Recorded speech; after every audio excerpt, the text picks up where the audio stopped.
తెలంగాణలో ప్రజా సంక్షేమమే లక్ష్యంగా పాలన సాగిస్తున్న రేవంత్ రెడ్డి ప్రభుత్వం మరో కీలక నిర్ణయం తీసుకుంది. సమాజంలో ట్రాన్స్జెండర్లు అంటే హిజ్రాలు కూడా గౌరవప్రదమైన జీవనం సాగించేలా, ఆర్థికంగా సొంత కాళ్ళపై నిలబడేలా భరోసా కల్పిస్తుంది. ఇందులో భాగంగా 2025 నుంచి 26 ఆర్థిక సంవత్సరానికి గాను ట్రాన్స్జెండర్లకు 100% సబ్సిడీతో రుణాలు అందించేందుకు ముందుకొచ్చింది. ఈ పథకం ద్వారా అర్హులైన వారికి 75,000 రూపాయల వరకు రుణం మంజూరు చేయనున్నారు. ఇది పూర్తిగా సబ్సిడీతో కూడుకున్నది కావడంతో లబ్ధిదారులు తిరిగి చెల్లించాల్సిన అవసరం ఉండదు. ఏదైనా రంగంలో నైపుణ్య శిక్షణ పొంది సొంతంగా చిరు వ్యాపారం ప్రారంభించాలనుకునే వారికి ఈ సాయం అందిస్తారు. 18 నుంచి 55 ఏళ్ల వయసు ఉన్న ట్రాన్స్జెండర్లు ఈ పథకానికి అర్హులని దివ్యాంగులు, వయోవృద్ధులు, ట్రాన్స్జెండర్లు సాధికారత శాఖ అధికారులు తెలిపారు. హైదరాబాద్ జిల్లాకు సంబంధించి ఈ పథకం కింద 30 స్వయం ఉపాధి యూనిట్లను ప్రభుత్వం కేటాయించింది.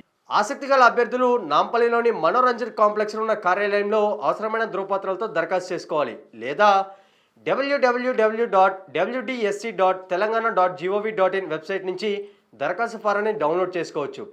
వచ్చే నెల జనవరి 31 తేదీలోపు దరఖాస్తు సమర్పించాల్సి ఉంటుంది. అందిన దరఖాస్తును జిల్లా స్థాయి కమిటీ పరిశీలించి అర్హులైన వారిని ఎంపిక చేస్తుంది.